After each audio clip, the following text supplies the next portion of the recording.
Ya, perfecto. Bueno, de lo que vamos a hablar ahora es un tema bastante más blando, pero yo le voy a traer un cuerpo de conocimiento que es bastante moderno y que pocas veces nos enseñan a los ejecutivos, y esta es una suerte de despertar de conciencia en cuanto a la capacidad que ustedes van a tener como líderes o potenciales líderes para trabajar o desarrollar una alta confianza en los equipos que conforman las áreas de TI, ¿ok?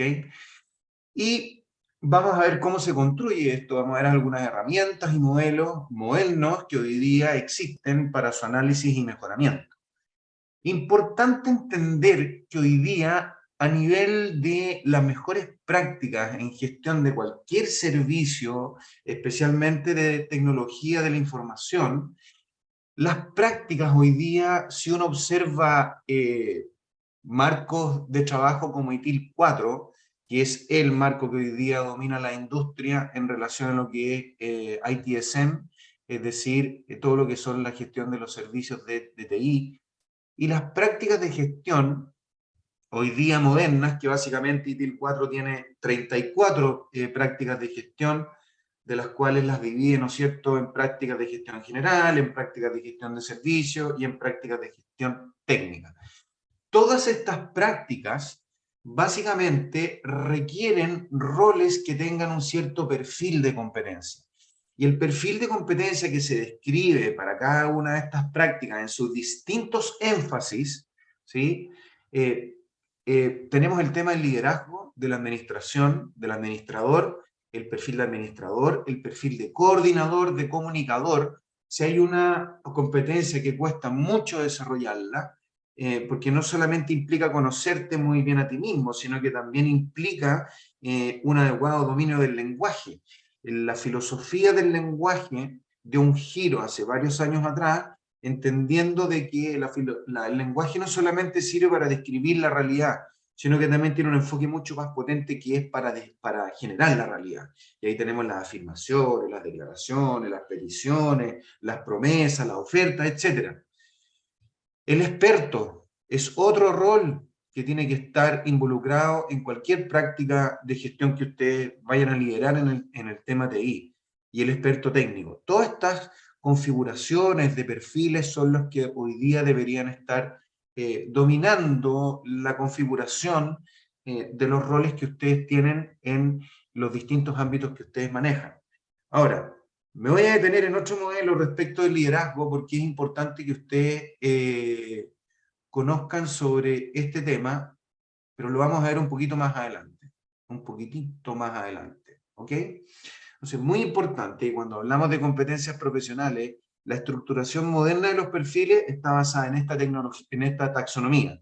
Por lo tanto, si yo tengo un rol de administrador, evidentemente el perfil de competencia primario es de administración. Probablemente tenga que tener a nivel secundario capacidades de coordinación y liderazgo, más que experto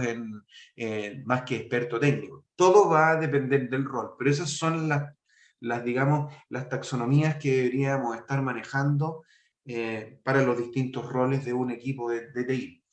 El liderazgo es algo, como yo les dije, que para que exista un líder, siempre detrás de un líder hay un excelente comunicador, ¿ya?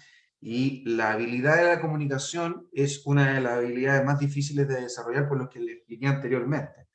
Este es un extracto de un modelo que me tocó desarrollar a mí, fue una crítica que yo le hice al libro de Liz Wiseman, con mucha humildad, le dije, me pareció muy interesante su libro, pero no hay un modelo que permita describir y entender el libro entero. Y aquí ustedes van a empezar a entender, estos son los 5 ejes que básicamente debiera dominar un buen líder que quiera multiplicar el liderazgo o la inteligencia del equipo, ¿no?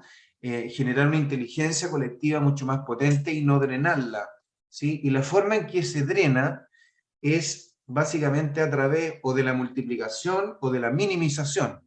Por eso, en cada uno de estos ejes, el líder que es un minimizador accidental va a construir imperios, ¿sí? ¿Para qué? Para poder dominar para poder tener dominio sobre las decisiones, ¿ya? Eso no necesariamente es bueno para la organización, todo lo contrario, ¿ya? Ahí empiezan a generarse los bandos, y eso es muy malo dentro de las organizaciones. Lo que hace el multiplicador, el líder que multiplica a nivel de talento, es desarrolla el talento, no construye internos, no construye imperios para poder bloquearlo y asegurar su posición. Es una mala forma de manejarse. Otro, el ambiente laboral, el líder que multiplica la inteligencia del equipo, lo que hace es intentar liberar todo el potencial que tengan las personas, con sus defectos y sus virtudes. El minimizador lo que hace es crear tensión, es crear estrés en el equipo. Eso a veces es necesario, pero a veces es contraproducente, la gran mayoría de las veces, porque la gente tiene muchas cosas que hacer y el líder tiene que ayudar a priorizar. A nivel de los resultados, lo que hace un buen líder es invertir y respaldar a las personas que conformen su equipo para poder prestar ropa, delegar autoridad, ¿no es cierto?, en un lenguaje más académico. El minimizador lo que va a hacer es un microgerenciador, es decir, opera desde un nivel de desconfianza sobre lo que hacen sus colaboradores, y por lo tanto, para poder entender si es que puede confiar o no, va a estar metido en el micro detalle. A nivel de la dirección y el alineamiento que tiene que producir el buen líder, multiplicador, lo que hace es motivar, energizar a la gente, hacer que a través de su capacidad quizás de histrionismo, luego mover esa alma humana para que genere una actitud tendiente hacia esa dirección que la empresa a través del liderazgo necesita que se transite. El minimizador accidental en este eje de la dirección y alineamiento es lo que se llama el know it all, la persona que lo sabe todo. Es médico, ingeniero, sin haber estudiado eso, y se la sabe toda. Eso no es una forma de humildad en el management, es todo lo contrario, es una manera arrogante de poderse plantear como líder, y eso te transforma sin querer en un minimizador accidental y en un, más que un potenciador de inteligencia de tu equipo, te transformas en un drenador de la inteligencia, un minimizador de la inteligencia. Pero es accidental porque básicamente vamos a pensar de que esta persona no tiene conciencia de la forma en que se maneja. Entonces, todo lo corrige y todo lo controla, a diferencia del multiplicador, que todo lo promueve y se preocupa de desarrollar, porque amplifica. Y a nivel de la toma de decisiones, evidentemente, el minimizador accidental siempre quiere tener control de la decisión.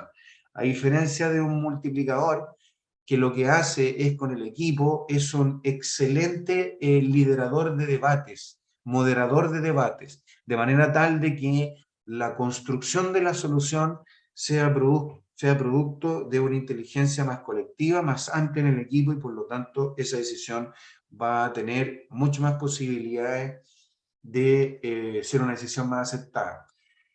Hay distintos modelos para poder caracterizar las culturas, ¿no? El líder tiene que provocar cambios de hábitos, cambios que finalmente se traduzcan en modificaciones en las formas en que nosotros hacemos las cosas. La forma en que nosotros hacemos las cosas tiene que ver con la cultura. Y este es un modelo que sirve para comprender cómo es la cultura. Si la comunicación tiene un contexto bajo o tiene un contexto alto. Si estamos hablando puro copuchenteo, radio pasillo, pelambre, ese es un contexto bajo, ¿sí? Un contexto alto es cuando desarrollamos las comunicaciones en pos de cumplir la estrategia, los planes, los proyectos, etc. ¿Cómo persuado? Si lo hago a través de los principios o lo hago a través probablemente de la aplicación de una orden, sin antes haberme dado el espacio de poder persuadir a través de los principios. ¿La toma de decisiones es de arriba a abajo o es más bien consensuada? ¿El conflicto tiende a evitarse o tiende a escalar la confrontación? ¿Ya? ninguna de estas cosas son buenas, ¿no?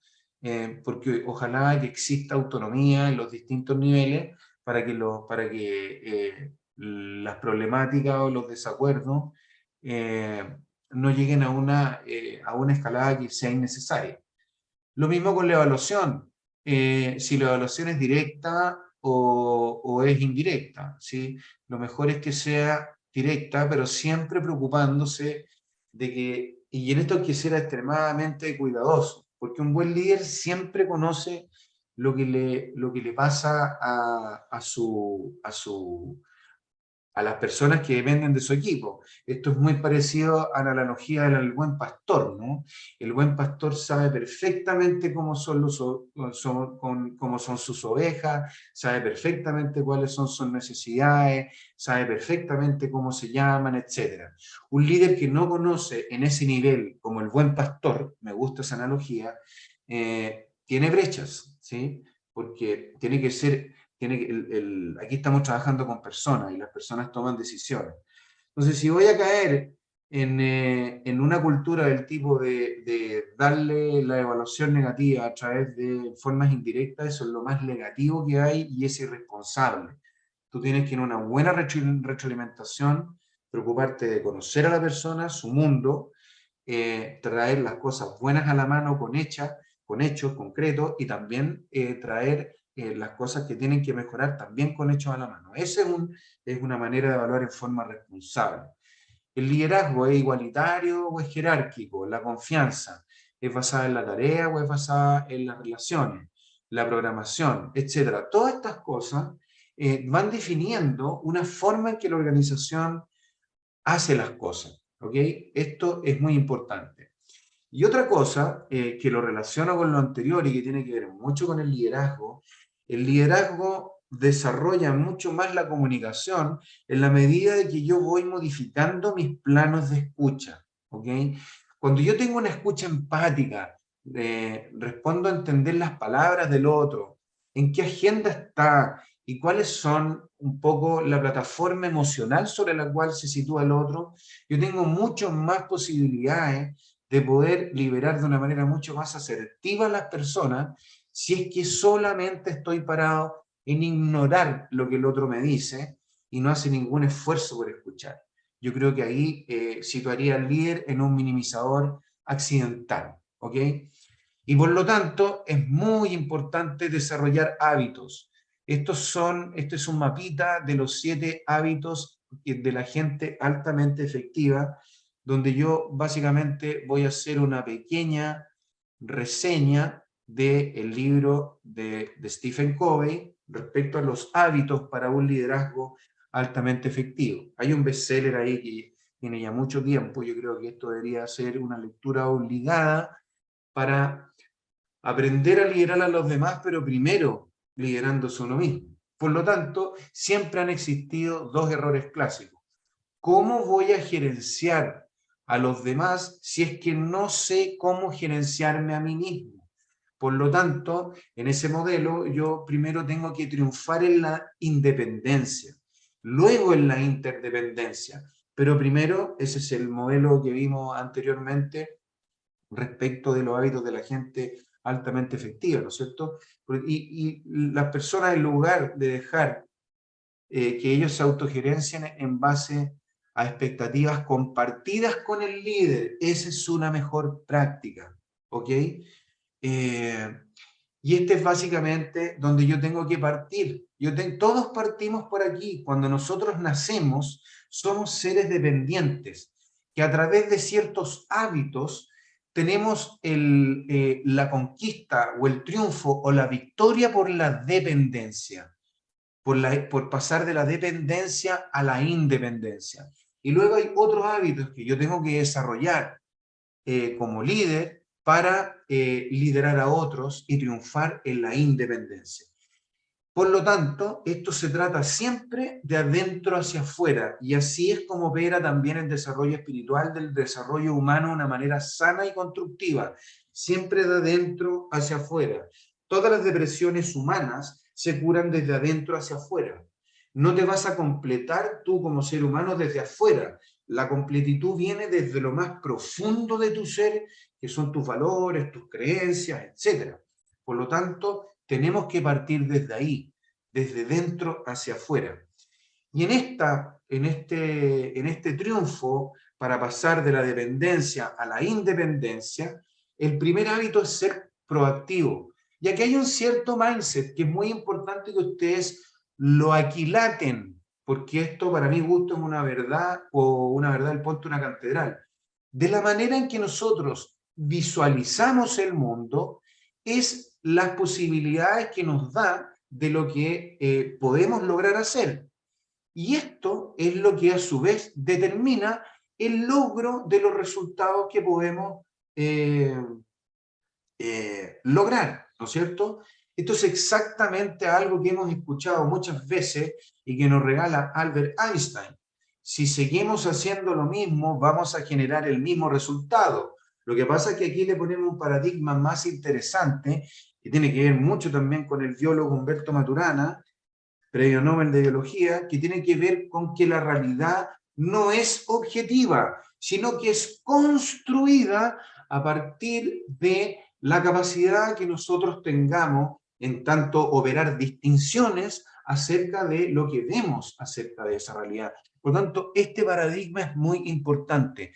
La forma en cómo vemos el mundo determina lo que vamos a hacer y, por lo tanto, el resultado que vamos a lograr. La gente mediocre es todo lo que podemos hacer con los recursos que tenemos, ¿sí? Y nada más, no ve más allá. Por lo tanto, la gente que apunta a ser efectiva no ve obstáculos, sino que ve cómo removerlos. Siempre va a buscar una forma de lograrlo.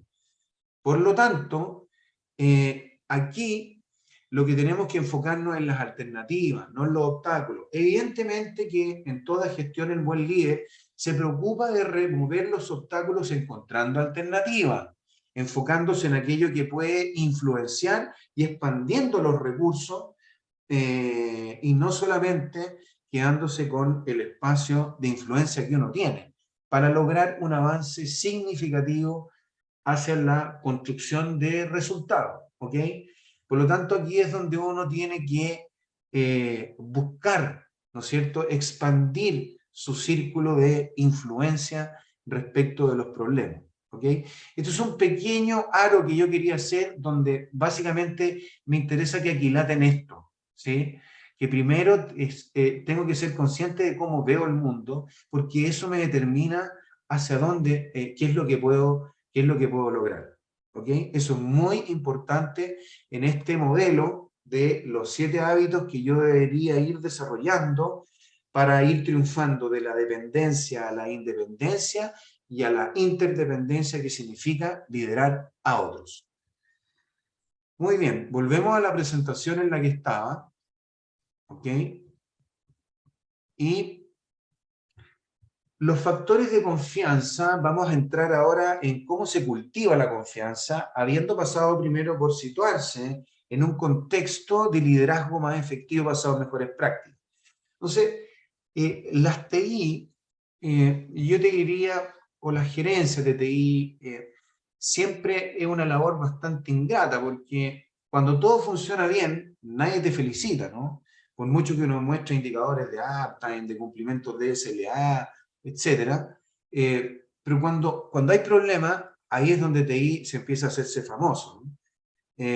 Pero principalmente hay algunos factores que son claves para que la organización sienta esa confianza en los equipos de TI, y que tienen que ver con estas 3 cosas, ¿no? Con la capacidad, y la capacidad tiene que ver con especialización que tú desarrollas en términos de gestión para poder cumplir ciertos resultados en forma consistente, que es decir, que lo hago persistentemente en el tiempo, es decir, desarrollo una capacidad para que permanentemente en el tiempo yo pueda desempeñarme según cómo la organización lo espera, con el compromiso de estar permanentemente alineado hacia el cumplimiento de objetivos que son comunes, velando por el bienestar de las personas. Esto no es a cualquier costo y lo vamos a develar en unos minutitos más viendo los modelos, ¿no?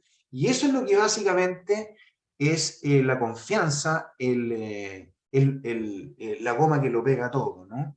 Y la confianza no es trivial construirla. Vamos a ver cómo se hace. Empecemos a hablar ahora más profundidad acerca de la confianza. La confiabilidad es un juicio. Recuerden que el juicio es, dentro de la taxonomía de los actos del habla que inventó un filósofo inglés que se llama John Searle, los juicios son parte de las declaraciones, ¿no? Y cuando la persona que emite un juicio tiene una cierta autoridad, puede determinar las relaciones con las personas y con el mundo. Imagínense un juez cuando declara culpable a alguien, le va a determinar las relaciones con el mundo, ¿sí? A esa persona que fue declarada por un juez. Lo mismo pasa a nivel de las personas. Entonces, aquí hay ciertos conceptos que son muy importantes de ir develando. Creencia, ¿ya? Las creencias son paradigmas, ¿ya? Y los paradigmas pueden determinar la forma en que vemos las cosas, en que vemos las cosas. Los paradigmas influyen mucho en cómo nosotros vemos el mundo y por lo tanto en las capacidades que vamos a tener de abordar y lograr, como lo vimos en la tríada anteriormente. La capacidad. La capacidad es otro aspecto fundamental en el desarrollo de la confianza. Los deseos también, y lo vamos a ver por qué. Porque se requiere, de alguna forma, lograr tener esa forma de comportarse de los empleados o colaboradores frente a una determinada situación. ¿Ok?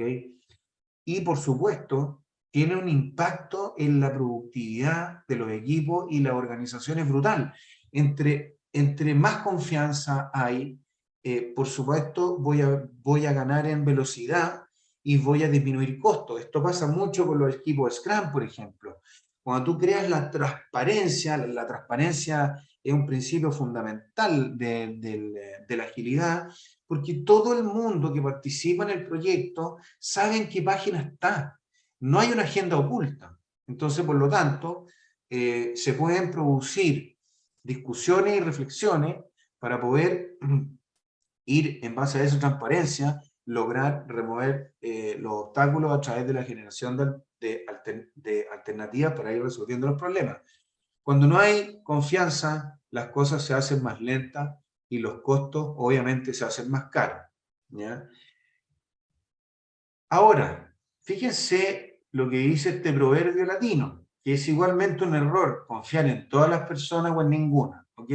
Tiene que haber un cultivo de una confianza inteligente.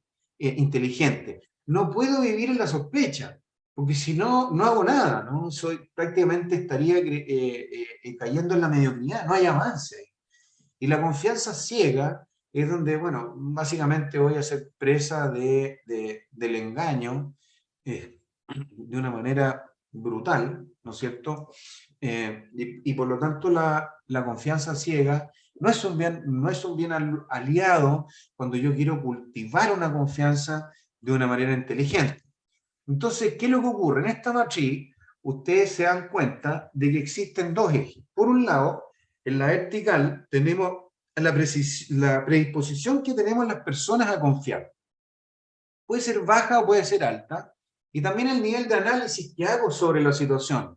Específicamente las oportunidades que hay detrás de ella, los riesgos que pueden haber involucrado o la credibilidad de las personas que están involucradas en esta situación. Por lo tanto, si yo tengo una posición de una persona que tiene liderazgo en la organización y vive en este mundo, es decir, tiene una baja predisposición a confiar y hace mucho análisis, esta persona más bien va a evitar que la organización fluya en un contexto más ágil. Más bien va a ser un stopper, ¿ok? Probablemente en una posición de dirección de control, y ni siquiera. ¿Ah? En una alta predisposición a la confianza, haciendo un nivel bajo de análisis, lo que estoy viviendo aquí es la credulidad. Aquí yo puedo ser fácilmente engañado o puedo tener un sesgo inconsciente demasiado grande, producto de no hacer análisis de la situación. Es bueno siempre tener una predisposición alta a confiar, pero haciendo análisis. Por otro lado, si soy desconfiado y no hago análisis, sencillamente vivo en la indecisión y no avanzo, no progreso. Esto definitivamente hay que descartarlo porque atenta contra el desarrollo de la organización y de lo humano, ¿sí? Las organizaciones están compuestas por personas, por seres humanos. Y desde que las personas toman decisiones y seleccionan, tenemos que nosotros, los líderes y ustedes, aprender a liderar. Por lo tanto, lo que hay que hacer aquí es hacer análisis, pero también tener una alta predisposición a confiar. Así es como se cultiva la confianza de una manera más inteligente, ¿ok? Pero hay núcleos que son fundamentales que nosotros tenemos que tomar conciencia, que son los núcleos que me permiten generar, construir y ganar credibilidad. ¿Ok? Lo primero es la integridad. Son las raíces de este maravilloso árbol que rinde fruto, que es un ser humano. Los frutos del amor, podríamos decir, en un sentido cristiano. ¿Ok? O en cualquier sentido, ¿sí? Yo diría que lo más sublime del ser humano es su capacidad de amar, ¿sí? Eso es lo más sublime, pero haciendo el símil, lo más rico que te puede dar un árbol es el fruto, la dulzura, ¿no es cierto?, del producto final, es el resultado. Y finalmente es el que efectivamente crea la confianza. Pero la integridad básicamente consiste en lo que llaman los gringos el walk the talk, es predicar, practicar lo que uno predica. Esto significa ser honesto, significa ser congruente. Vaya que es difícil, porque la congruencia implica a que tú no traicionas los valores por los cuales tú elegiste vivir tu vida profesional, familiar, etc. Acuérdense que los seres humanos somos distintos actores, nos disfrazamos de distintos roles, pero siempre tiene que haber siempre una misma raíz. Uno siempre tiene que ser igual frente a los demás. Si tú eres distinto frente a otros, tienes una oportunidad para mejorar.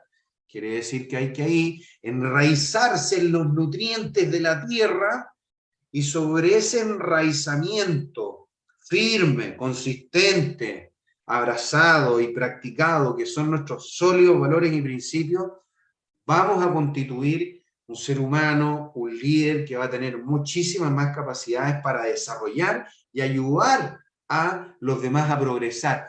Eso es la ética de la virtud, señores. A los que les gusta el estoicismo, ahí se define muy claramente la ética de la virtud, que consiste en la obligación moral que yo tengo de mí mismo de progresar, pero no en favor mío solamente, sino que principalmente en ayudar a los demás a progresar. Las capacidades son tus talentos, tus actitudes, tus habilidades, tus conocimientos, tus estilos, etc. Los motivos tenemos que en el mundo de las intenciones, tenemos que tenerlos de alguna manera subordinados a los valores, porque si yo subordino los valores a las intenciones, es decir, que mis deseos fueran básicamente, disculpen, mis deseos fueran básicamente mis raíces, estoy en el horno, porque muy fácilmente puedo traicionar esos valores. Entonces esto tiene un orden, ¿ok?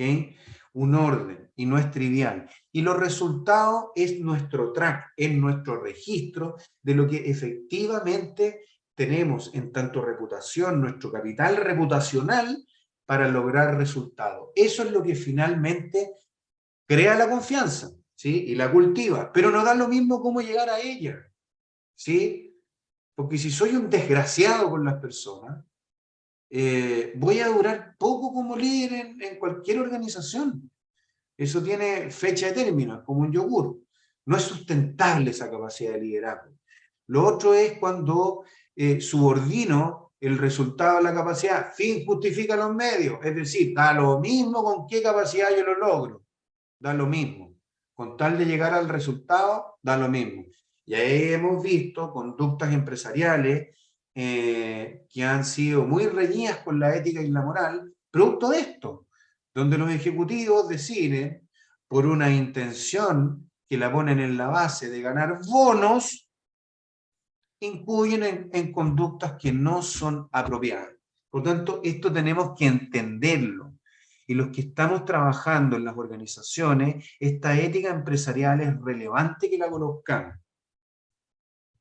Hay 13 conductas que impulsan férreamente una alta confianza en los equipos, pero sobre la base de estos 4 núcleos, no los puedo desatender. ¿Soy congruente? ¿Mi agenda es una agenda sana o está solamente pensada en un narcisismo egoísta mío y no en el equipo? Cuidado con los silos, cuidado cuando queremos perpetuar y que nadie se meta en los silos. Esos son olfatos de que no ayuda a un desarrollo colaborativo en confianza. Las capacidades, ¿soy relevante en términos de los resultados que puedo lograr y que constituyen ese historial que yo tengo? Bueno, aquí están las 13 conductas que impulsan confianza y cuando yo las sé cultivar, ¿ok? Nos vamos a meter en alguna, va a depender del tiempo. El respeto sin duda es muy importante. Creo yo que si hay algo que se ha perdido en nuestra sociedad en el último tiempo es el respeto en general. Y creo que como sociedad tenemos que empezar a cultivarlo cada día más. Vamos a hablar de los núcleos de la construcción de la confianza y la credibilidad. La integridad tiene que ver con cómo yo soy congruente, es decir, cómo yo logro vivir en consonancia con los valores y las creencias más profundas. Esto tiene que ver con lo que les dije hace un rato atrás, con practicar lo que se predica, pero esto requiere que uno esté haciéndose un autoescáner, como pasándose un antivirus de liderazgo, si ustedes quieren, ¿ya? La humildad, esto es muy importante porque requiere estar permanentemente situado en aquello que es correcto, ¿ya? Más que si yo tengo la razón o no. No se trata de competir la razón, sino que hay veces que yo tengo que dejar de lado por un bien superior. Y eso implica la práctica de la humildad, como por ejemplo el corregir errores, el no tener temor a corregir errores o al decir que me equivoqué. Lo que pasa es que tengo que saber a través de estas conductas cómo manejar. Y para eso, evidentemente, para ser íntegro y vivir de acuerdo a tus sólidos principios y valores, donde tú en algunas decisiones vas a tener que postergar ciertas cosas tuyas para ir en beneficio de bienes superiores, requiere coraje. Por lo tanto, aquí hay ciertos lineamientos que le permiten a ustedes ir mejorando su nivel de integridad, que es básicamente generar autocompromisos contigo mismo y cumplirlos, ¿sí? Sobre todo que vayan no solamente en pro de la ayuda tuya, sino que esto tenga un correlato en el progreso de los demás. Generalmente, y eso también está en el sitio de Franklin Covey, algo vamos a recorrer ahí, es el Personal Mission Statement, el enunciado de misión o credo personal. ¿Por qué creen ustedes que las organizaciones tienen la definición de un credo, perdón, o de una misión o visión? Porque claramente contra esa visión van en el presente, van, digamos, alineándose día a día en lo que hacen en el quehacer cotidiano, van entendiendo que van apuntando hacia esa dirección. Si los seres humanos no tenemos la definición de una misión personal, la verdad es que estamos perdiendo una potencia increíble y estamos, yo te diría, sesgándonos inconscientemente de una manera relevante a no darnos cuenta de la potencia que tiene el que ustedes definan su credo de misión personal. porque desde ahí es que ustedes van a actuar el resto de su vida para poder, aquilatando las acciones del presente, ver cómo eso me va ayudando a cumplir una definición de misión personal. Y eso motiva mucho gozo, porque si tú en el presente vas viendo que esas acciones van teniendo un efecto palanca sobre el cumplimiento de esa misión, evidentemente que eso te va a producir mucha alegría. ¿Ok? Ok. La intención, esto es muy importante y no pueden estar, estas tienen que estar subordinadas a los valores, ¿ya? No puede ser al revés, porque yo de alguna manera en esto observarme a mí mismo y mis conductas es como yo también tengo que ir regulando mi agenda, ¿sí? Y si hay un motivo que no puede ser más sublime, ¿sí? En términos de intenciones, es lo que busca, en lo que dice el mundo del budismo, el bodhisattva, ¿sí? Que es aquel, ¿no es cierto?, persona espiritual que lo que busca en un sentido de compasión, no como se entiende occidentalmente, sino que más se entiende como a nivel de la interpretación oriental, y es esa necesidad que tienen todos los seres humanos de ser felices y la obligación moral tuya de ayudar al otro a conquistar su camino. Esa es una verdad genuina, ¿sí? Pero para eso tú tienes que estar apalancado o enraizado en sólidos principios y valores. Entonces, aquí tenemos que aplicar la ciencia del Six Sigma, para que tú realmente descubras cuáles son tus motivos genuinos, reales, en cada una de las situaciones. ¿Qué es lo que te mueve? ¿Te mueve la ambición? ¿Te mueve la codicia? ¿Qué es lo que realmente te mueve? Eso es un escrutinio brutalmente importante, porque te permite generar autotransparencia contigo mismo, desvertirte, aprender a mirarte. Esta técnica también se utiliza mucho en la programación neurolingüística, la técnica de mirarte y observarte a ti mismo y ver qué te pasa desde ahí. ¿Te gustas, no te gustas, qué no te gusta, etcétera? Con los motivos también son más finos. Apliquen la técnica de Six Sigma, de los 5 por qué, y van a ver con qué se encuentran, ¿sí? Hoy día hay un libro maravilloso que se llama Las organizaciones exponenciales, que es algo que nosotros vemos en el Diplomado de Transformación Digital, ágil. Hablamos de las fuentes de la abundancia. Hoy día, producto con el desarrollo de muchas tecnologías y de la cantidad de cosas que se han desarrollado para resolver multiplicidad de problemas, hoy día no podemos pensar en que las cosas no existen, sino que más bien un paradigma más sano es pensar que sí existen. Lo que pasa es que no sabemos dónde están y dónde encontrarlas, ¿ok? Por lo tanto, siempre es preferible ir a buscar esas fuentes de abundancia y gerenciarlas adecuadamente, ¿ok? Pero no tener el mindset de que la abundancia no está, de que solo con estos recursos, esto es solo el rayado cancha de los recursos y más que esto no puedo hacer. No, ese no es un mindset adecuado. The sky is the limit, ¿no? El límite es el cielo. No nos podemos poner límites como personas, porque la conciencia humana no se le puede poner límite. Tu capacidad de aprendizaje es infinito. No te puedes poner límites. Las capacidades tienen que ver qué tan relevante soy en términos del resultado o el track o el registro que yo tengo como resultado, ¿sí?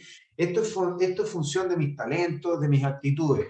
Este tema de las actitudes es fundamental. Yo diría que el éxito de las personas no solamente está dado por sus conocimientos y sus habilidades, ¿sí? Podríamos poner quizás una fórmula matemática que algunos de ustedes seguramente pueden conocer, disculpen, que es esta. Es las capacidades más tus habilidades, ¿ya? Vamos a cerrar aquí, por tu actitud. Esto es muy relevante. Si tú, por ejemplo, no tienes las suficientes habilidades, pero tienes la actitud de querer superarte y progresar, eso es muy valioso. ¿Y por qué se multiplica? Porque definitivamente la actitud tiene un efecto multiplicador sobre las otras dos variables. Y eso es muy importante. Hay que desarrollar la actitud en base a los 7 hábitos de la gente altamente efectiva, ¿sí? Pero esto tiene que ver con qué tan relevante soy. Entonces, aquí tenemos que cultivarnos, desarrollar el hábito de la preparación continua, lo que llaman los gringos el readiness, qué tan estás preparado para, ¿sí? Y buscar otras cosas que te puedan permitir hacer contribuciones distintivas. De eso se trata. ¿Qué tan relevante soy a través de mis capacidades para generar resultados? ¿Ok? Y aquí finalmente es evidentemente que la creatividad, la confianza, se genera a través de este resultado o historial de resultados. Si tengo un historial muy bueno de resultados, fantástico, porque esto genera como un abono en la cuenta corriente emocional, ¿sí? Por lo tanto, aquí es muy relevante el tema de los resultados porque es lo que finalmente es lo que crea la confianza, ¿ok? Y para eso hay que apalancarse de otras conductas, como la responsabilidad, ¿sí? Aquí es, yo soy dueño del resultado y me tengo que hacer responsable por lograrlo, ¿ya? Eso es parte de una de las conductas que requiere y para lo cual hay que mantener esa firmeza hasta el final, ¿sí? Esto requiere coraje, esto requiere determinación, ¿ya? Como lo decía Vince Lombardi en uno de sus entrenadores de fútbol americano, la importancia de la determinación de las personas, que eso es lo que hace finalmente que tú decidas con tu mayor energía y pasión embarcarte en una cierta línea de acción. Y vamos a empezar ahora a hablar de estas conductas, ¿no? Que tienen que ver con el desarrollo de la confianza. Fíjese lo que se decía el presidente de Ogilvy, una gran agencia de publicidad, que decía que con la gente que más difícil le tocaba interactuar es la gente que no da toda la información, que te mantienen agendas ocultas, ¿no? Que el discurso privado no es igual al discurso público. Entonces, aquí hay que tratar de ser honesto, de decir la verdad. Mi madre siempre dice algo muy interesante, que la verdad, aunque severa, es siempre amiga verdadera, porque es liberadora de conciencia, ¿sí? Utilizar el lenguaje sencillo, cuando enredamos las cosas en un lenguaje complejo, probablemente eso pueda tergiversar las cosas. Entonces hay que tratar de decir las cosas por su nombre, sin eufemismo, pero hablar claro o ser extremadamente directo no necesariamente te va a situar en un nivel óptimo de confianza, ¿ok? Es decir, si tú eres muy intenso en la conducta del ser directo o el ser claro y dices cosas que puedan ir más allá del respeto, el nivel de confianza que vas a lograr no es el adecuado, ¿ya? Y aquí uno tiene que saber, al hacer coaching, cuál es la estrategia que tú eliges. Si vas a situarte en un plano valórico o te vas a situar en un plano a nivel de deseos o a nivel de capacidades, fundamentalmente. ¿Ok? Lo vamos a ver un poco más preciso en otra conducta. Pero básicamente de esto se trata la franqueza, ¿sí? Ser honesto, decir la verdad. Lo opuesto es engañar, mentir o de alguna manera entregar la información parcial y rodear y no ir al punto. Entonces, aquí es donde uno tiene que, para ser asertivo en esta conducta, hay ciertos tips. Aquí es cuando tú tienes que pararte y observar la situación y decir desde tu franqueza con respecto cómo ves la situación, qué creencias tienes al respecto, cuáles son tus convicciones más profundas, proponer, ¿no es cierto? Muy importante en cualquier situación traer hechos. Yo no puedo tomar decisiones sin traer hechos a la mano, porque si no estoy tomando decisiones y dirigiendo sobre el tufo. Y el tufo, sin datos, nunca ha sido un buen aliado. De hecho, han salido estudios internacionales de que, el top management que está basando sus decisiones en análisis de datos, esas decisiones están generando mejores resultados que aquellos grupos de liderazgo que no están usando tanto los datos para tomar las decisiones. Eso está cambiando muchísimo. En todo caso, ¿sí? Bien, lo que yo les dije, la importancia del respeto. ¿Ya? En la franqueza es relevante mantener un respeto por la persona, porque si no vas a afectar la confianza inmediatamente. Es decir, hay alguna gente que disfruta, ¿no es cierto?, haciendo tira al otro. Eso no es una buena práctica, ¿sí? Tú tienes que pasar retroalimentación, pero a partir desde el respeto y preocupándote de conocer a la persona como un todo. Eso hace un buen líder. Un buen líder no es una persona a la cual no se preocupa de conocerlo y lo que vive esa persona en su situación ampliada como un todo, en su familia, en su trabajo, en las cosas propias. Eso hace un buen líder, se compromete con el otro.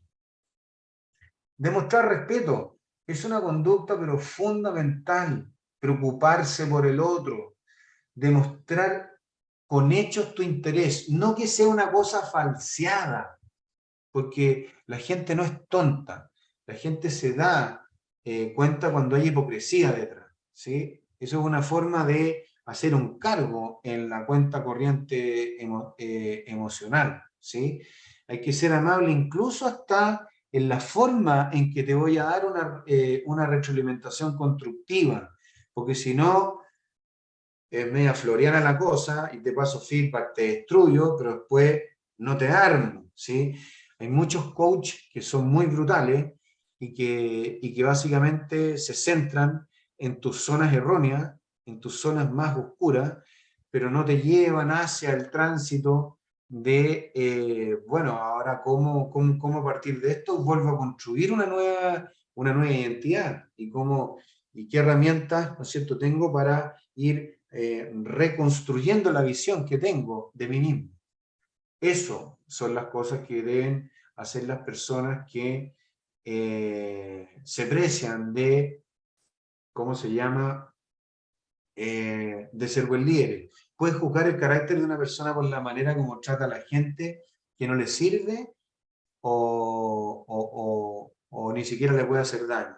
Por ejemplo, una persona con muchos medios, tú te das cuenta de la calidad de persona que es, o una persona que tenga una posición muy importante en la empresa, tú te das cuenta del carácter de esa persona por la manera que trata a la gente que tiene menos o que tiene una posición menor y que no tiene ninguna capacidad de provocarle un perjuicio a esa persona. Ahí es donde tú empiezas a desarrollar mucho más tu capacidad de conciencia y te das cuenta en el fondo cómo somos los que estamos interactuando en un equipo. Entonces aquí el demostrar respeto significa una preocupación genuina por el otro. Si el otro, sabes tú que un compañero no tiene pega, lo está pasando mal, júntate con un café a conversar con él. Eso ya le va a ayudar, ¿sí? Eso es una forma en la práctica de practicar genuinamente el respeto. ¿Y cuánto cuesta? Tiempo. ¿Qué significa eso? Poco. ¿Qué es lo opuesto? Carecer de respeto o preocupación de los demás, ¿ya? Una forma de no practicar el respeto es que los demás no te interesen y son parte de tu equipo. ¿Cómo se falsifica esta conducta? ¿Cómo es la hipocresía en la parte de esta conducta? ¿Ya? Fingir respeto o preocupación, ¿ya? Pero al revés, por los que pueden hacer algo por ti. Es decir, a las que no hacen nada por ti, no tengo para qué para practicar el respeto. a los que sí pueden hacer algo por ti, sí les voy a dar el respeto. Eso es lo más incongruente que hay. ¿Ok? No tienen que caer en ese tipo de conducta, ¿sí? Por lo tanto, ¿qué hay que decir? Decirle, mire, yo a usted lo aprecio, lo respeto mucho, le agradezco infinitamente la oportunidad de trabajar con usted, no se trata de ser salamero aquí. Gracias por todo lo que está haciendo, ¿sí? Esto es lo que yo le estoy diciendo al otro, ¿sí? Relevar las cosas buenas, pedirle la opinión al otro. Esa es una forma de hacer sentir al resto de tu equipo importante. Eso es muy relevante. La transparencia, ¿sí? A veces el ser demasiado transparente no es indicativo de generar un alto nivel de confianza, porque puede ser muy brutal al ser transparente, ¿sí? Es cierto que hay que decir la verdad, pero esta tiene que ser comprobable. No puedo estar diciendo cosas porque le puedo estar generando un asesinato a la imagen reputacional de esa persona, ¿ya? Por tanto, no debería caer en esa dinámica, ¿sí?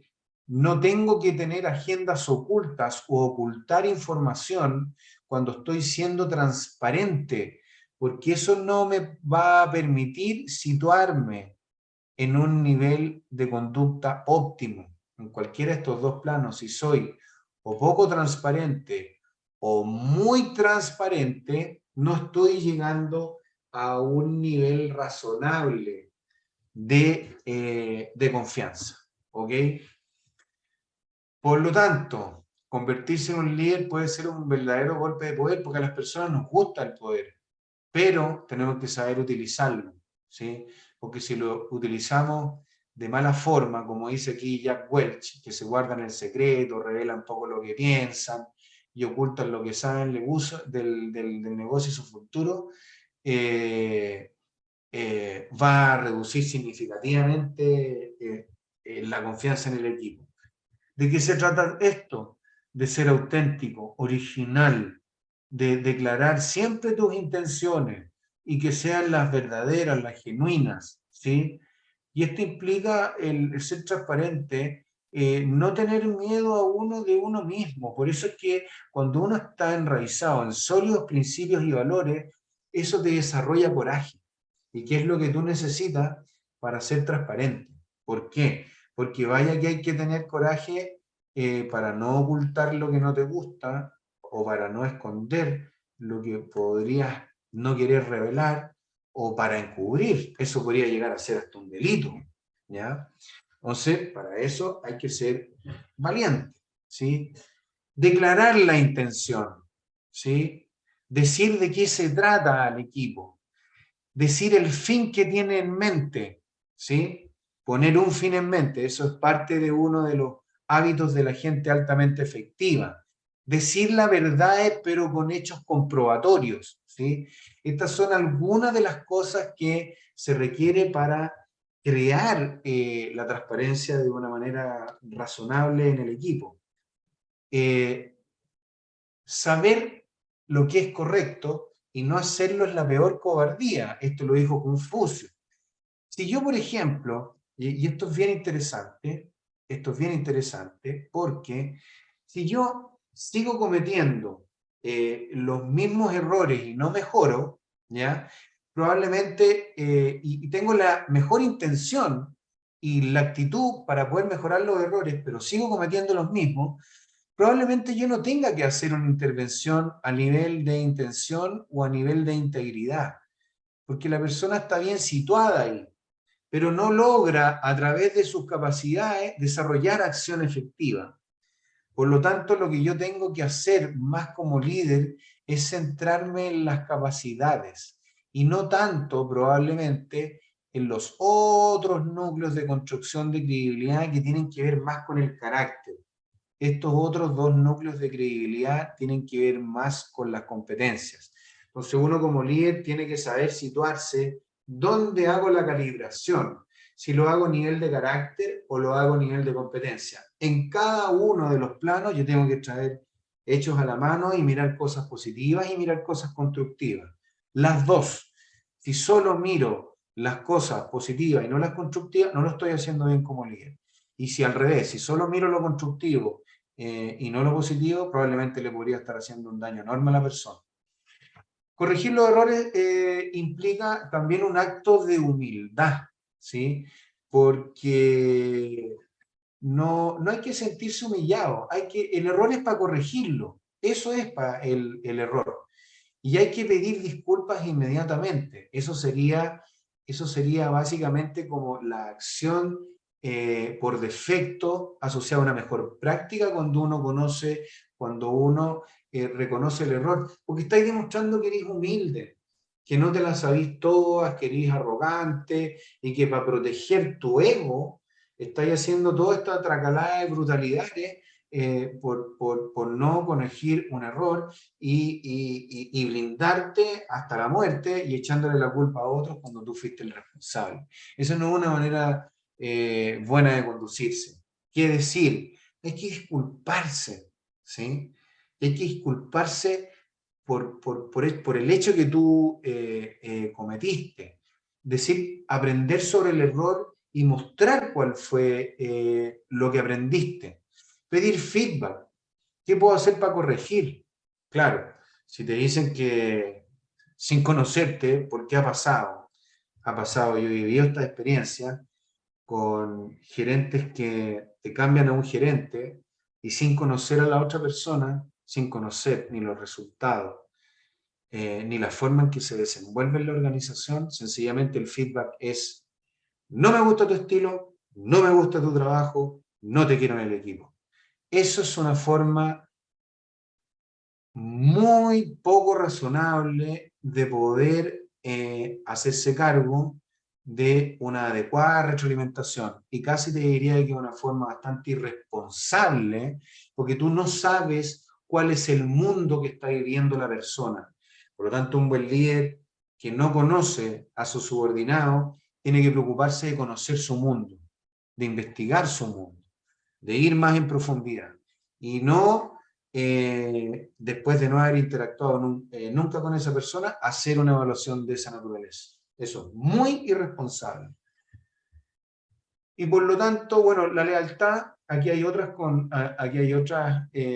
básicamente conductas, estas sobre todo son muy importantes en el mundo de la política, pero también en el mundo de las organizaciones, sobre todo cuando se forman bandos en las organizaciones. Eso es lo peor que le puede pasar a cualquier tipo de empresa o organización, que se formen bandos.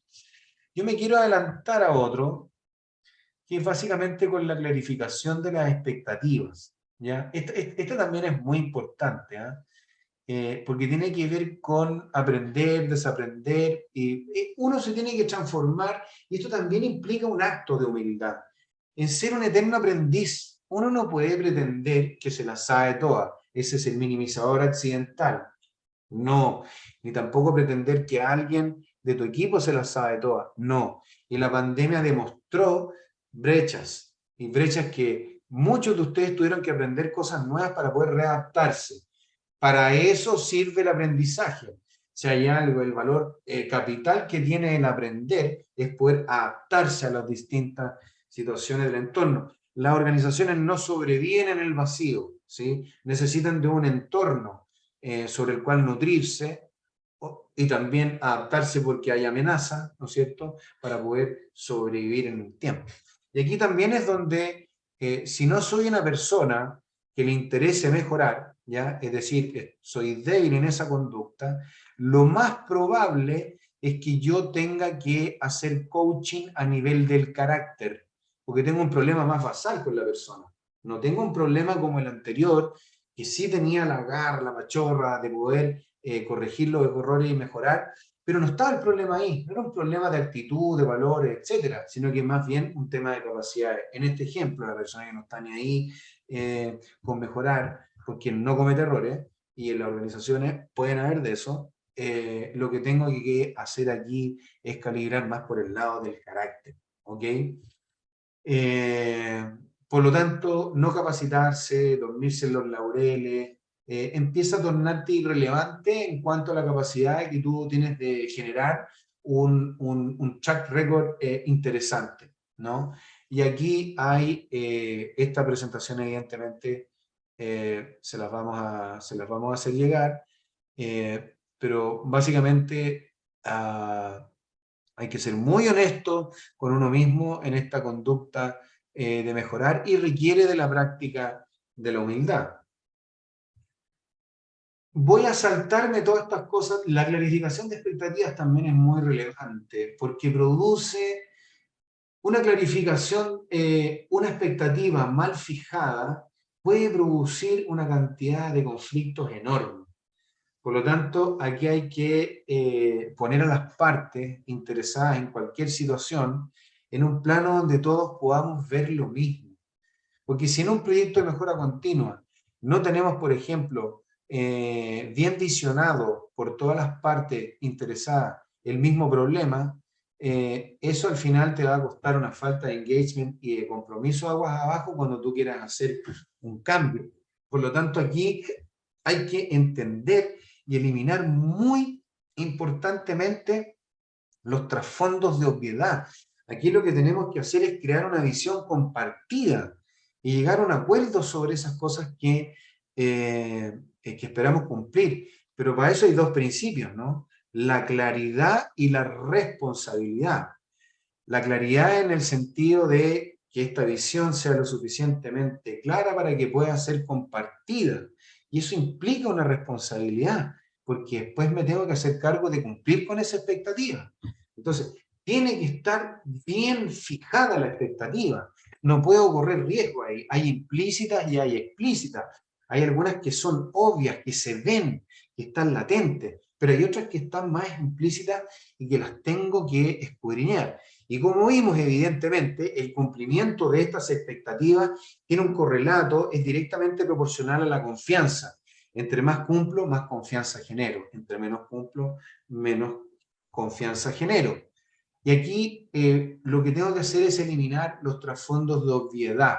Es decir, lo que es obvio para el otro no necesariamente es obvio para mí. Por lo tanto, tengo que preguntar a ver cómo estás viendo toda esta situación.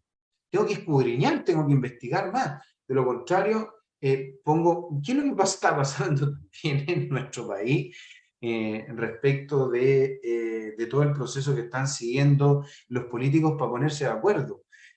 Muy probablemente se están tomando su tiempo, y está bien que así sea, clarificando las expectativas. ¿Qué es lo que esperan ellos que ocurra? ¿Y qué es lo que es posible? Eso requiere eliminar muchos trasfondos de obviedad y para eso se requiere mucho, mucho diálogo. Entonces, esto es lo que me va a permitir finalmente llegar a esa visión compartida sobre la cual va a producir ese compromiso en todas las partes del equipo para poder generar esa energía y pasión suficiente para emprender las acciones que se tengan que emprender para lograr el resultado. ¿Ok? Voy a ir un poco más adelante. La rendición de cuentas es muy importante y esto es la práctica de la responsabilidad. Para aquellos que les interese más acerca de estos temas, hay un libro muy bueno que se llama Las 4 disciplinas de la ejecución. Y la última disciplina, la cuarta, es precisamente la rendición de cuentas.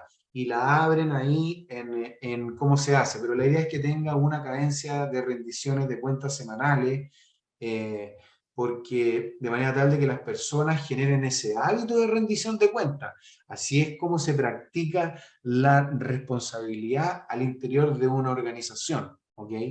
Y para eso hay tableros de resultados sobre los cuales vamos viendo si en la rendición de cuentas vamos impactando el resultado que nos va pidiendo la organización. La escucha también es muy relevante, tratar de escuchar al otro antes de hablar nosotros. Eso es algo que sirve mucho porque te ayuda a practicar el respeto. Lo opuesto, hablar, hablar, hablar, hablar, y esto en venta es brutalmente cancerígeno, porque tú lo que más tienes que hacer es dejar que el cliente hable y te cuente sus problemas. Si no, ¿cómo vas a delinear tú una solución que le haga fit, que le haga calce? Técnicamente imposible. Entonces, aquí una manera de respetar al otro es escuchándolo primero a él y después a ti. Bueno, cumplir los compromisos, ¿para qué? O mantener las promesas. Las personas que no logran mantener las promesas que hacen en el tiempo van generando un cargo en la cuenta corriente emocional. Y eso es una realidad, ¿ok? Aquí los compromisos que se hacen, sobre todo los compromisos, imagínate como padre, tú le haces una promesa a tu hijo respecto de un cierto tema y no lo cumple. Ahí se va a trastocar la confianza. Bueno, aquí ustedes tienen un modelo de cómo después poder reparar esos cristales que actualmente se pueden haber quebrado, ¿sí? Porque las cosas se pueden mejorar. Ok, y esto es básicamente es para que ustedes tomen conciencia de qué es lo que hay detrás de la confianza como una cuenta, si ustedes quieren, emocional que nosotros tenemos con las personas. ¿Okay? Aquí, por ejemplo, el practicar, procurar primero entender, ¿ya? Lo que estoy haciendo es, cuando hago un depósito en esa cuenta, ¿ok? Un depósito emocional, es cuando yo primero me estoy preocupando de entender al otro, de situarme en la plataforma referencial interpretativa del otro, ¿sí? Eso implica mirar gestos, compenetrarme en todo lo que, en todo globalmente cuando la persona está interactuando con usted. Un cargo en esa cuenta corriente emocional sería centrarse en ti mismo. Eso no te va a ayudar a la práctica del respeto. Por lo tanto, ¿qué significa eso? Que tú tienes que ser paciente, dejar que el otro se exprese. Tienes que dejar tu ego de lado. Lo tienes que dejar colgado en la puerta de la oficina, porque el ego te traiciona, ¿sí? El ego va a querer que tú estés ahí primero y no el otro, ¿sí? Y dejar de centrarte en tus prioridades propias y centrarte en las propiedades genuinas de los demás y actuar en consecuencia. Por lo tanto, el principio que está interiorizado a través de esta conducta es el principio de la comprensión mutua. Entendámonos. Mantener las promesas, lo vimos. Eso es un depósito en la cuenta corriente emocional. Aquí estoy colocándole plata a esa cuenta corriente emocional. Aquí me estoy volviendo pobre en el nivel de desarrollo de confianza que logro con las personas cuando estoy haciendo un cargo a través de no mantener o no cumplir las promesas. Claro, aquí yo tengo que superar mi estado de ánimo, mis emociones, y tengo que darme tiempo para esto. Y esto implica que yo tengo que ser íntegro. Es decir, si yo me comprometí a hacer algo, el principio es que lo cumplo y ejecuto. Bueno, y así para cada una de las distintas conductas que impulsan confianza, aquí hay un ejemplo de los depósitos o los cargos y los sacrificios y principios que se interiorizan cuando yo manejo la confianza como si fuera una cuenta corriente emocional. Ahora, hay formas también de que ustedes puedan con sus equipos manejar, por ahí había un índice de construcción de confianza, pero les voy a mostrar esta página web para que ustedes la investiguen, ¿ya? Que es básicamente de la confianza, de Franklin Covey, que es cómo medir la confianza, ¿ya? Aquí hay algunos videos muy interesantes que yo se los recomiendo, se los voy a pasar ahora por el chat, ¿ya? Los voy a pasar ahora por el chat está aquí, denme un segundito. Esto es para que ustedes empiecen a expandir su nivel de confianza para, evidentemente, tener mucho más capacidades humanas para poder liderar estos temas. aquí en este sitio web ustedes van a poder encontrar muchas cosas. Algunas cosas están en inglés, pero si ustedes graban esto y después se lo dictan al Word, después lo van a poder traducir perfectamente. Yo lo hago así.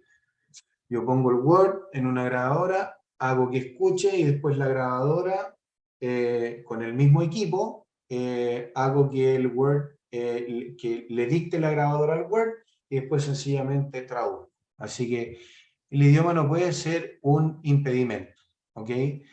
Entonces, es algo de sentido común, pero no es una práctica que la hagamos en forma deliberada. Así que lo que hemos hecho ahora es precisamente ayudarles a ustedes a que tengan mucho más conciencia de lo que hay detrás de, el desarrollo y el cultivo de la confianza, pero basada en herramientas potentes. Otra cosa que es importante que ustedes sepan y que están relacionadas con estos temas, así es como básicamente ustedes pueden tener un instrumento para poder establecer el nivel de confianza que hay en un equipo. Y esto básicamente es un escrutinio que se hace, es una evaluación que se hace en relación a dónde se ubican ustedes, ¿ya? Si hablan directo, ¿dónde se mueven más? ¿Hablan siempre directo o nunca? ¿Demuestran respeto o no siempre lo hacen? ¿Crean transparencia o más bien se trabaja con agendas ocultas? ¿Ok? Esto tiene que ver básicamente con la dirección, con la modelación del carácter, ¿sí? Y desde ahí uno puede hacer coaching. Lo mismo en el tema de el resto de las conductas, pero que se apalancan más con el otro núcleo de construcción de credibilidad que tiene que ver con las competencias. Y así ustedes pueden rankear, ¿no es cierto?, cómo está el estado de la salud y la confianza en sus equipos. Y aquí ustedes podrán determinar cuáles son aquellas acciones asociadas a las conductas críticas que no fueron tan bien evaluados. Estos son ejercicios que yo le hago básicamente a los equipos con los cuales trabajo en las clases que hacemos de esta materia. Ahora, para todo esto es importante que ustedes tengan un mindset. Y un mindset mindset significa mentalidad. Este es básicamente el extracto de un libro que se llama, que es de Carol Dweck, que se llama Mindset, ¿ya? Y para esto, básicamente, la pandemia muestra que el ser humano tuvo que ser extremadamente flexible, de alguna forma, para poder adaptarse a estos cambios brutales que nos produjo el entorno a través de la pandemia. Entonces, aquí uno de lo que se da cuenta, y hay varias investigaciones que prueban esto, que la inteligencia humana no puede ver como factor de multiplicación, Liz Wiseman, lo que vimos en un principio atrás, no puede verse como que es algo fijo, que no es desarrollable. Es absolutamente desarrollable. Lo que pasa es que tenemos que entender cómo funciona nuestro cerebro. Hoy día la neurociencia ha desarrollado líneas de investigación a través del Instituto de Neuroliderazgo de Nueva York, del cual yo soy muy amigo, de Jaime Lama, que es el director para América Latina. Y hemos hablado muchas veces de estos temas, de la generación de conciencia respecto a esto. Entonces, el cómo reaccionamos, esto les va a servir como un mapa para que ustedes se recuerden, no puedo gerenciar a los demás si antes no he triunfado en saber gerenciarme a mí mismo, ¿ok? ¿Cómo reacciona una mentalidad fija frente al desafío? Lo evita. Eso es un riesgo para la organización. Mientras que la mentalidad abierta al crecimiento y al cambio, lo que va a hacer es abrazar ese desafío como si fuera una oportunidad, como una barra de oro que está pasando por sus manos. La mentalidad fija frente al obstáculo, reacción poniéndose a la defensiva. Es un restrictor del cambio. Y todos sabemos que la visión o el desarrollo o la mejora continua del desarrollo de la visión de una propuesta de valor es un ejercicio permanente de cualquier organización que se precie ser viable en el tiempo, y eso va a implicar obstáculos. Por lo tanto, necesito que gente que sea capaz de persistir a pesar de los retrocesos en una mentalidad abierta al cambio y al crecimiento. El esfuerzo, la mentalidad fija, lo ve como algo, no, si esto no va a servir para nada, no nos va a resultar, tiene una mentalidad pesimista, mientras que la persona que tiene una mentalidad abierta al cambio y al crecimiento ve el esfuerzo como la llave, como lo que se requiere para desarrollar maestría. Aquí hay dos dolores en la vida, mis queridos amigos: el dolor del arrepentimiento o el dolor de la disciplina. Yo prefiero el dolor de la disciplina, porque eso es lo que me va a permitir crecer como persona. ¿Cómo reacciona frente a la crítica? Una mentalidad fija, una persona de mentalidad fija, ignora la utilidad de la retroalimentación negativa, no sirve para nada. No, sí sirve, pero tiene que estar bien hecha. La persona abierta al cambio y al crecimiento vive del feedback, porque es lo que le va a permitir seguir progresando, etc. O sea, aquí claramente las personas con una mentalidad más fija más bien producen estancamiento y no liberan potencial, mientras que las personas abiertas y al cambio, al crecimiento, no se ponen límite en cuanto a los logros que puedan desarrollar. Señores, esto es básicamente lo que les tenía compartido para hoy. Si hay alguno de ustedes que me quiera hacer alguna presentación, encantado, los puedo ayudar. Estas son cosas que no nos enseñan mucho los ingenieros, y creo que es un error. Pero bueno, a mí en la universidad que yo tuve un curso que se llamaba Reingeniería Humana para la Acción, donde ahí conocimos a Fernando Flores, al profesor Humberto Maturana, a Julio Laya, a Rafael Echeverría, que fueron los que se metieron más en profundidad en este tema. Y yo después me di cuenta que la verdad, las mejores teorías y los mejores modelos los ha desarrollado Franklin Covey y con el principal, ¿no es cierto?, gurú Stephen Covey del... Bibliografía recomendada, varias. A ver, la primera es Quiet Leadership.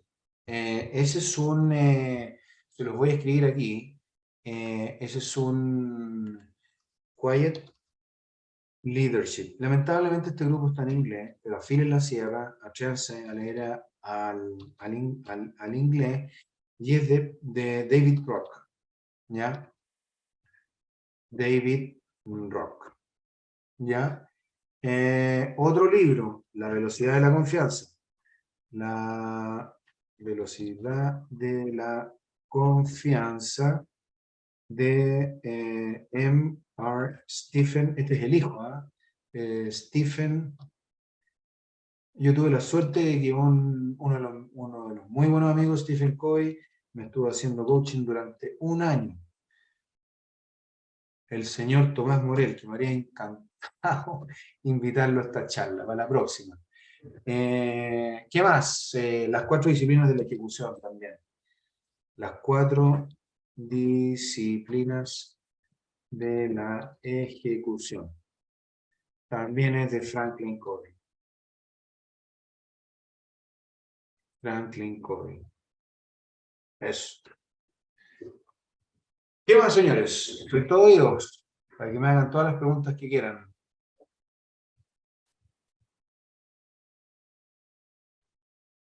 Preguntas. Muchas gracias, Francisco, por tu Aquí hay una presentación. pregunta.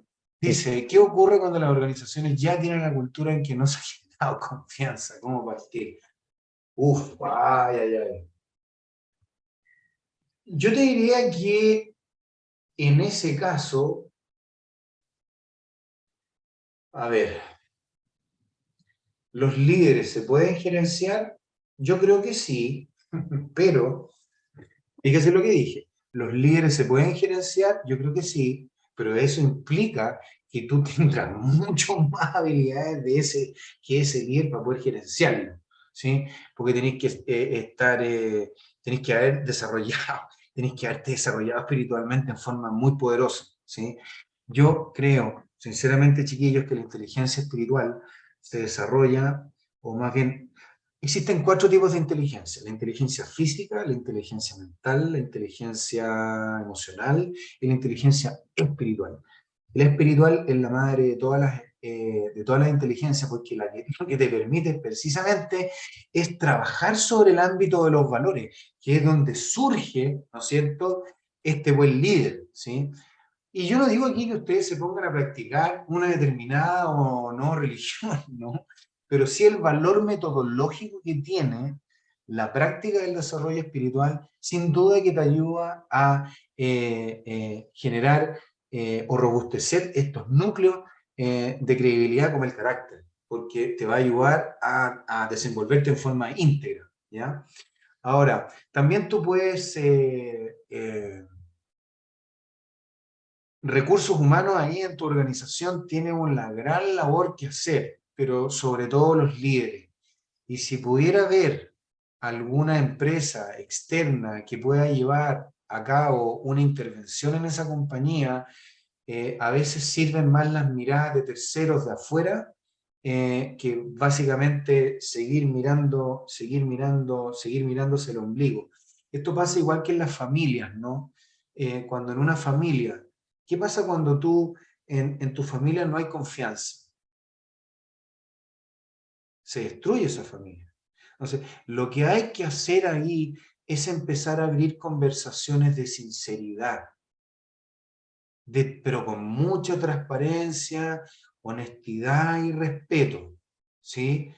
Es la fórmula que se me ocurre ahora, empezar a ver conversaciones de sinceridad, muy basadas en el respeto, con muchos hechos a la mano, demostrando sobre todo mucho respeto, siendo muy responsables en las cosas que se van a decir, eh, y ojalá que eso, ojalá lo pueda comandar el máximo capitán de tu organización, Jacqueline, porque si el problema está ahí, eh, es más complejo el problema, ¿sí?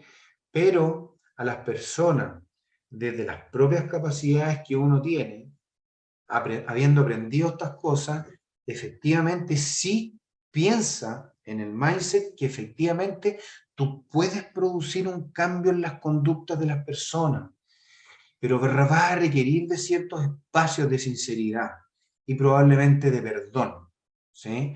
Desconozco y encuentro súper interesante, me encanta la complejidad de lo que estás planteando ahora, porque es un tema complejo, las relaciones humanas entre las personas son complejas. Yo creo que a través de buenas conversaciones de sinceridad, bien modeladas, yo creo que se van a poder alcanzar, por lo menos empezar a desarrollar ciertos cambios. En esa conversación tiene que haber mucha humildad, no tiene que haber espacio para la arrogancia, ¿sí? Usen todas estas cosas acá, usen todas estas conductas, y vean cuál es la que está fallando más. Y a partir de ahí desarrollar conversaciones reparatorias. Esa es la sugerencia que yo te podría hacer. Cuando yo fui gerente de calidad en Microsoft y había conflictos, lo primero que yo hacía, todos los empleados de Microsoft teníamos un colgante con los valores de la compañía. Y yo, lo primero que hacía en un conflicto, decía, señores, de estos 5 valores, ¿cuál es el que en cuál estamos fallando y por qué? Oye, y es impresionante el análisis que salía de eso. Impresionante, impresionante.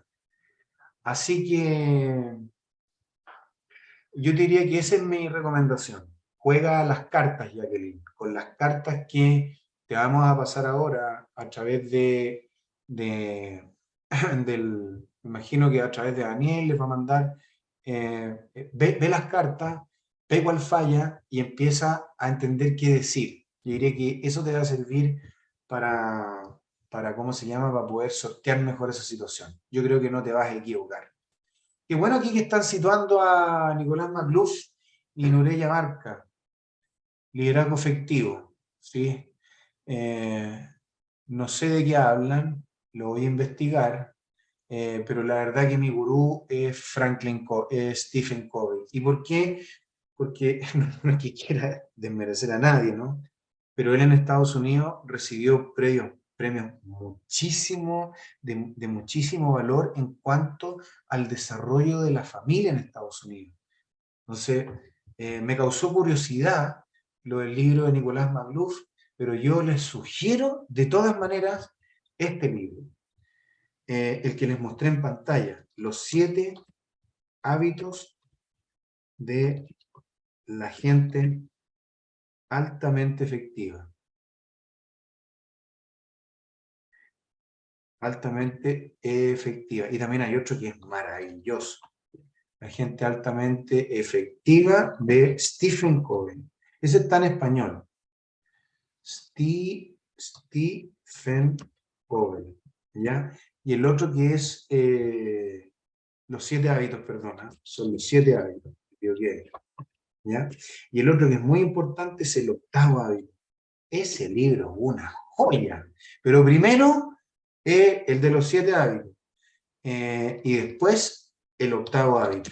Porque el 8º hábito te ayuda a ti a encontrar el valor potencial de una persona y ayudarlo a que él lo abrace con toda su pasión y se comprometa a desarrollarlo. Es una maravilla. Pero es otro plano. Primero, los 7 hábitos, aprendan a jugar con las cartas de la confianza, y después el 8º hábito, porque es más profundo ese libro. También es de Stephen Covey. Léanse esos libros. Ya, señores, ¿en qué más les puedo ser útil? ¿Les ha gustado esta charla? Francisco, antes que te vayas, quisiera compartir ahí con los participantes la página del diplomado, donde tú eres jefe de programa. No sé si a lo mejor nos puedes contar un poquito sobre eso antes de que nos vayamos. Sí, pero antes quisiera responder la consulta de Carlota, ¿ya? Que Carlota creo que se llama, que me pareció muy relevante. Carlota Sánchez, me trajo muy bonitos recuerdos tu nombre. ¿Cómo desarrollar la mentalidad espiritual? A ver, lo primero que aquí tú tienes que conectarte metodológicamente, creo yo, es con alguna religión en la cual tú te sientas cómoda, ¿sí? Léete a abrir líneas de pensamiento espiritual de otras corrientes, como por ejemplo el budismo. Hay libros de Transforma tu vida, por ejemplo, es un libro espectacular. Transforma tu vida. No me acuerdo, debe ser de alguno de estos Rinpoché, pero es un libro espectacular. O sea, si ustedes quieren meterse más al desarrollo espiritual, a mí me gusta mucho la línea budista, ¿ya? Sobre todo con los conceptos que hay detrás ahí de compasión y de otras cosas que los occidentales no vemos y que nos traen como gran regalo estas corrientes espirituales. La mentalidad espiritual tú la vas a desarrollar a través de dos cosas, del conocimiento y la práctica. Como dice la religión católica, hay que poner esto en obra, porque si nos quedamos reflexionando y no pasamos a la práctica, la verdad que ese desarrollo de esa mentalidad espiritual es como vacío. ¿Por qué? Porque no está la ética de la virtud funcionando, que es la obligación moral que yo tengo de desarrollarme a mí mismo para desarrollar a los demás. Bueno, así que muchas gracias por esta charla y todas estas clases, toda esta charla que ustedes han escuchado, se sitúa en el contexto del Diplomado de Gestión Estratégica de Tecnologías de la Información. Este es un diplomado bastante completo que los va a ayudar a ustedes a desarrollar todas esas capacidades para que se sitúen en un liderazgo técnico profesional, que es lo que significa no solo dirigir y diseñar y gestionar una estrategia empresarial de TI, sino que también aquí vamos a empezar a bajar a, bueno, ahora que yo tengo mi estrategia diseñada y la supe gestionar, eh, ¿Qué pasa ahora, por ejemplo, con cómo tomo lo anterior y gestiono mis servicios de TI? Porque ahora tengo el marco de gobierno, pero tengo que bajar a los servicios. Y en los servicios traemos el cuerpo de conocimiento mejor que hay hoy día en el mundo, que es ITIL 4. Pero lo abrimos bastante más porque además traemos más información y conocimiento de las certificaciones de especialidad de ITIL 4, es decir, vamos más allá. Y además que en este mismo curso nosotros hicimos algo innovador. Tú vas a tener el curso oficial en modalidad self-paced, en un sitio especialmente para ello, donde tú vas a tener 12 meses para preparar tu examen de certificación. Después viene todo lo que es el tema de cómo tener una TI ágil, cómo desarrollar iniciativas en forma ágil para poder después terminar eh, con algo muy importante que tiene que ver con el desarrollo del capital humano. Y vemos también ahí algunos marcos conceptuales. Eso es básicamente lo que hemos construido en este diplomado, que mezcla también cosas blandas con cosas duras. Y es importante que ustedes, los TI, que también son TI, que a veces somos más duros en las cosas, tenemos que empezar a investigar cosas más blandas, porque necesitamos construir equipos muy resilientes, de mucha capacidad, muy ágiles, que hagan una contribución distintiva. Esta charla está orientada a equipos de TI, pasa lo mismo con otras áreas de la compañía, lo mismo, porque somos seres humanos. Se dan cuenta, la confianza es algo que nos rodea y está ahí a la vista de presencia de todos nosotros. Esto sirve para la construcción de la confianza en cualquier equipo, incluso en tu propia familia. Esto es en cualquier plano en el cual tú te desenvuelvas en la vida. Estudien las cartas y practíquenlas. Van a ver cómo les va a empezar a cambiar el mindset y van a jugar ustedes desde un ser humano aún mucho más potente, de mucho mejor calidad. Y eso es lo que nosotros estamos tratando de regalarle a usted en este diplomado también. Qué bueno que les haya gustado la charla. Tengo varios comentarios buenos. ¿Qué desafíos tiene el rol de coordinador, comunicador para tener éxito? Bueno, yo te dije ahí hace un rato atrás, colega Juan Pablo Ticona, que la habilidad de la comunicación es, yo te diría, la más difícil o compleja de desarrollar, porque requiere conocimiento de ti mismo y también ser un maestro en la utilización del lenguaje. Otro libro muy relevante que tengo, que La ontología del lenguaje. La ontología del lenguaje, de Rafael Echeverría, y Julio Olaya, un gran abogado que se metió en estos temas. Julio Olaya. Ese es un libro que ustedes deberían leer si es que les interesa afilar la sierra en sus capacidades para desarrollar seres humanos.